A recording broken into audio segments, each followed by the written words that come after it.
the Balmond actually, or the Fredrin as we mentioned. All right. It's a safer route. Very safe route. Terizla is perfect now for Falcons.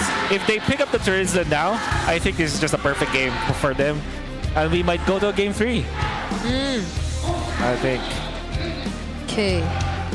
What are we going for here? Here, Flap. Obviously, Terizla is up there. I think that's the primary choice. Yeah. Given that Smart Omega would love to crumple up as a group. Either whatever he gets for XP, because it's mostly gonna be probably like another setup reliant XP lane. It's something Mingwin will get, but it's just gonna happen anyway. Yeah. So.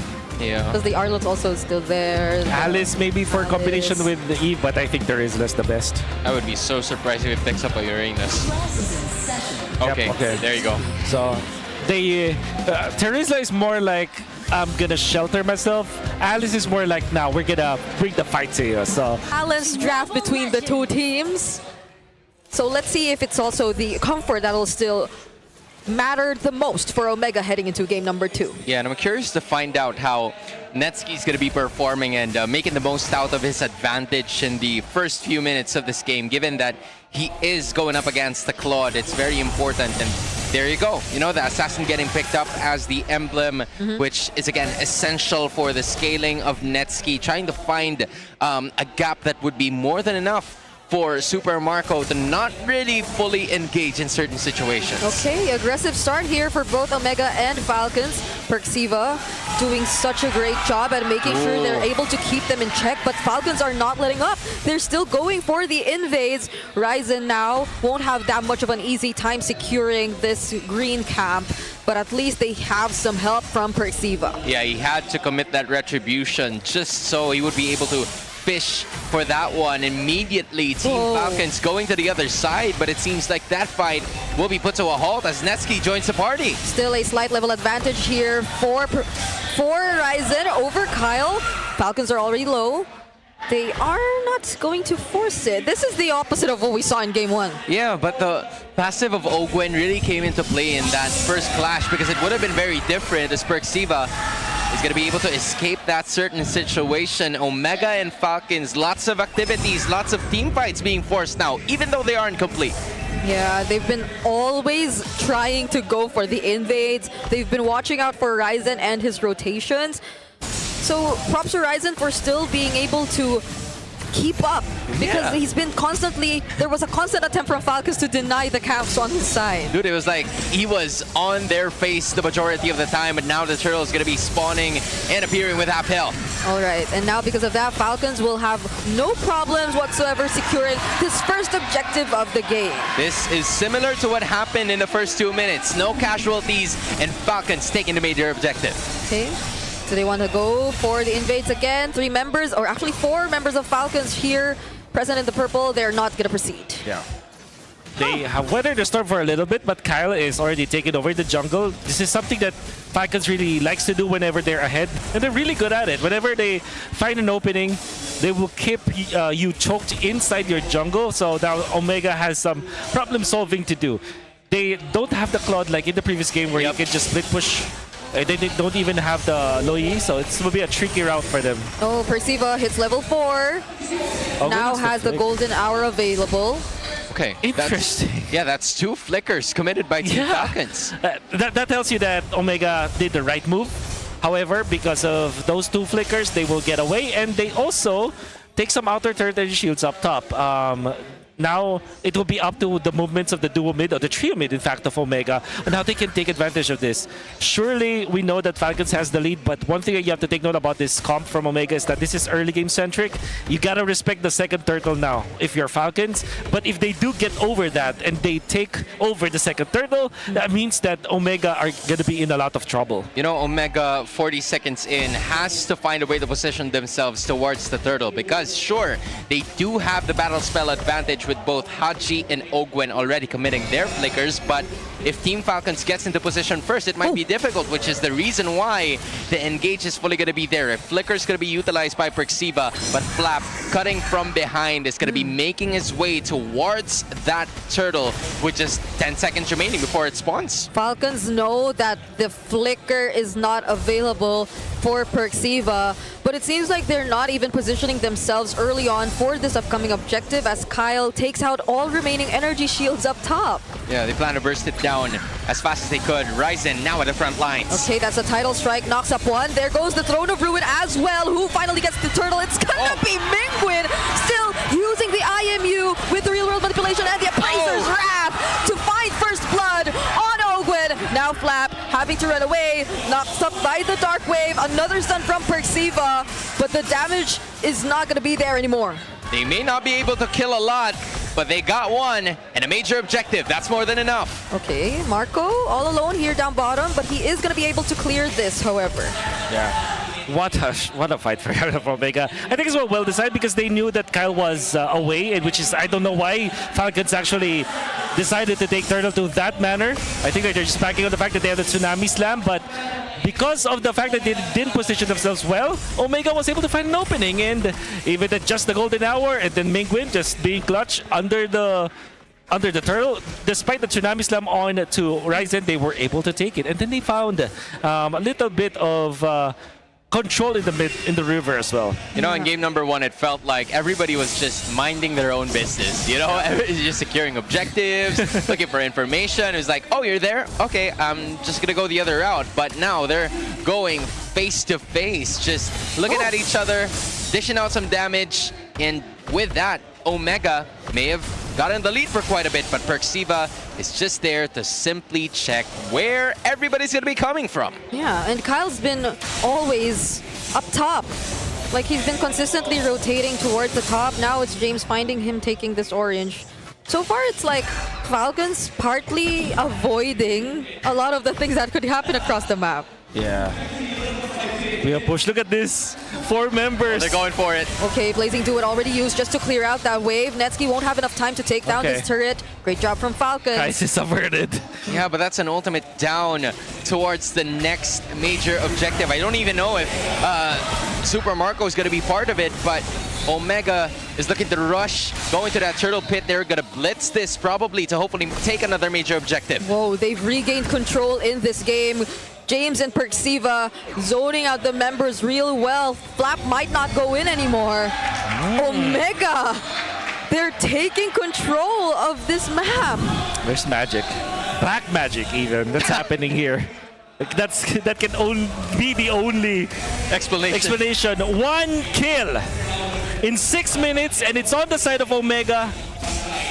With this draft, they're taking 2 turtles out of the 3. And they are getting the farm back. But now, Falcons, all they have to do is to prolong this game.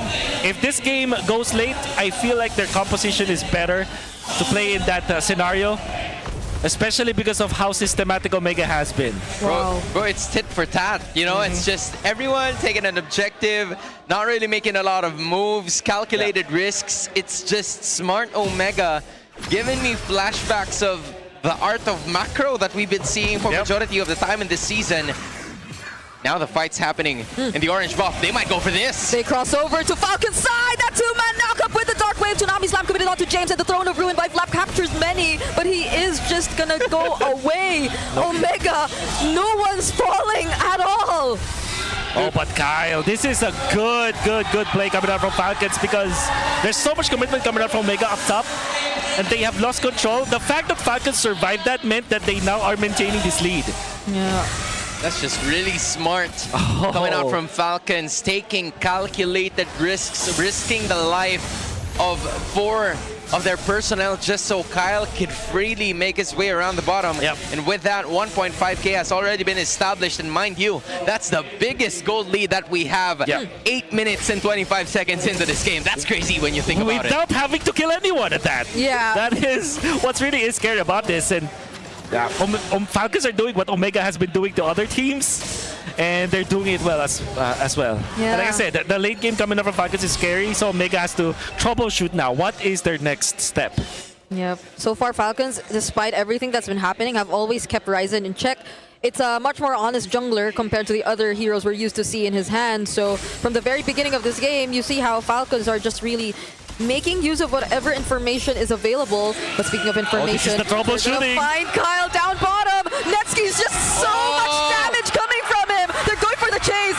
There's just one hit left, and Penguin gets to finish the job. But on the other side of the map, Ryzen actually falls. Falcons finds a really good pickoff. Yo, they thought they had the Retribution and the Lord also themselves, but the tankiest member of the squad goes down. Oh, look at that positioning from Mingwin. They forced Falcons out of their plays. A 3-man golden hour, and now they just have to continue the fight. Blazing do it defensively. Falcons can take the Lord. Can they take it down, actually? Ogwin just dishing out some damage, hoping to stay alive. But the burn is not gonna be enough. Ogwin lives another day, but Team Falcons had to let go of the Lord Pit, and Omega neutralizes the scenario. Oh, that is really good for Falcons, as it looks like. But Falcons, they still have some fight in them. Their ultimates will now be back up. Ogwin has the Tsunami Slam now. You gotta be careful, Omega, but now they're blitzing the Lord. Oh, they forced the Throne of Ruin. Super Marco doesn't have it anymore. Super Marco with the right angle, but the Appraiser's Retribution secures the objective, and now we're going for the fight. Tsunami Slam committed on James, who finally gets shut down. Falcons might want to go for it more, but Omega with the conceal will just choose to run away. Because they have the major objective. This is Team Falcons' first set of kills in this series, and it couldn't have come at a better time. But with Omega taking a major objective, they're gonna have to do damage control. They have -1 in terms of the composition, and now the Lord has spawned. Yeah.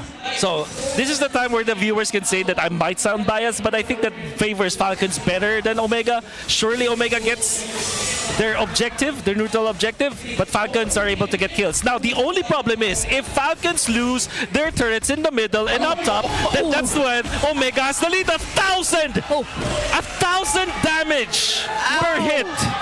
What does he have? He's just on the Haas, Berserkers, and the Malefic Gun. Bro, what's with these footballs, man? Oh, Netsky. You witch. Netsky, you witch. Netsky, you witch.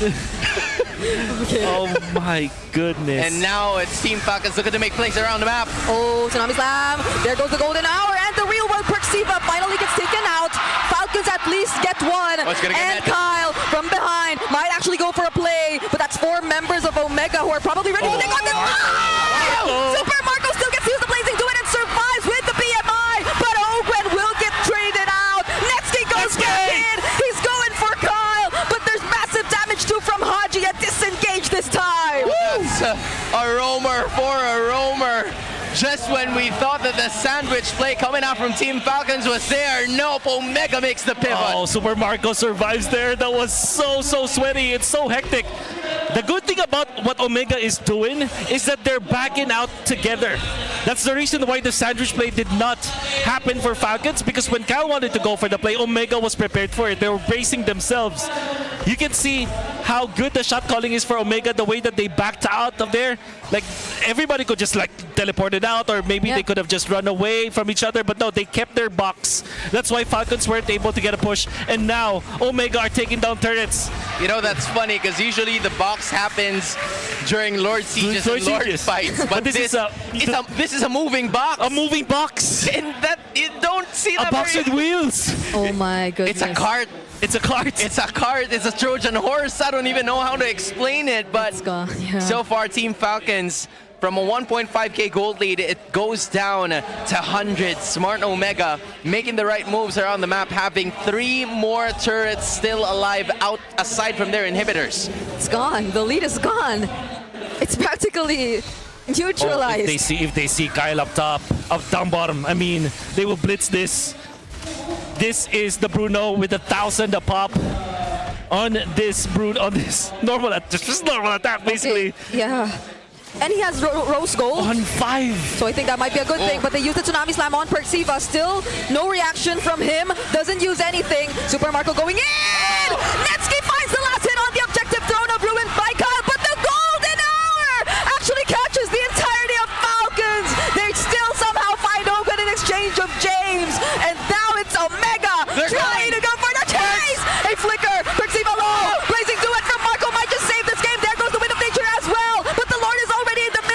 well. Oh!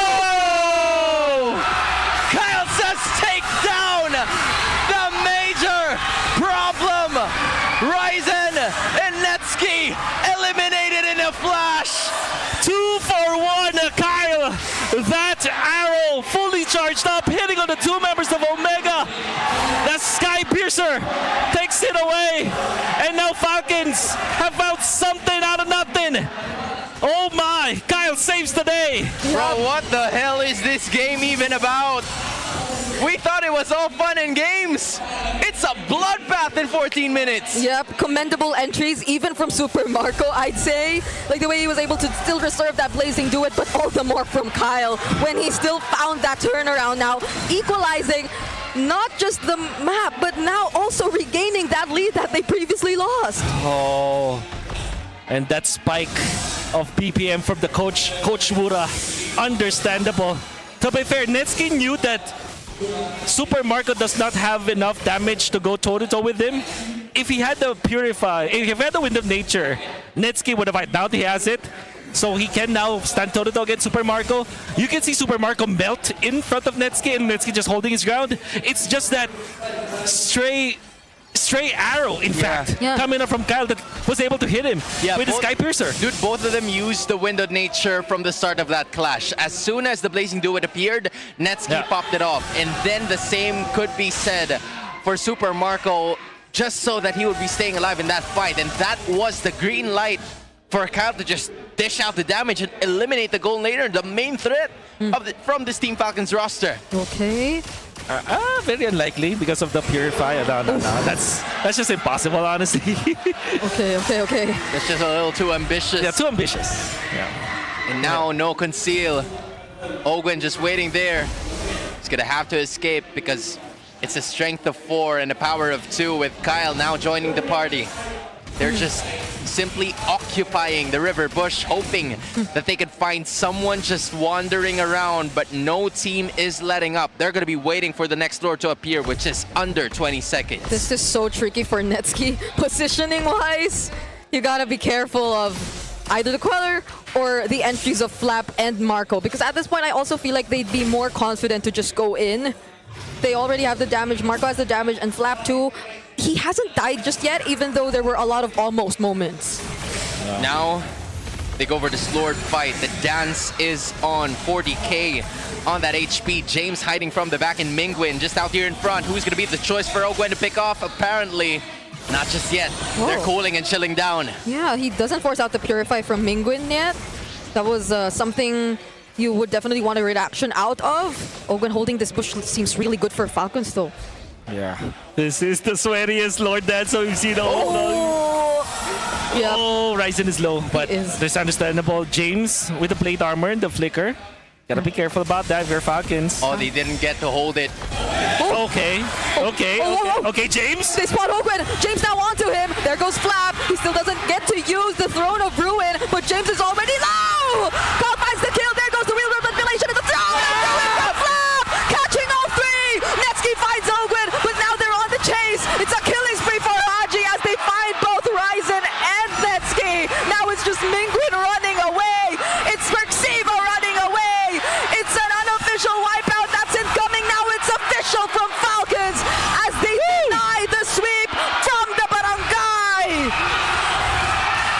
1 minion wave, that's enough. The superstar triggers from Falcons with Haji, with Flap, and it's over.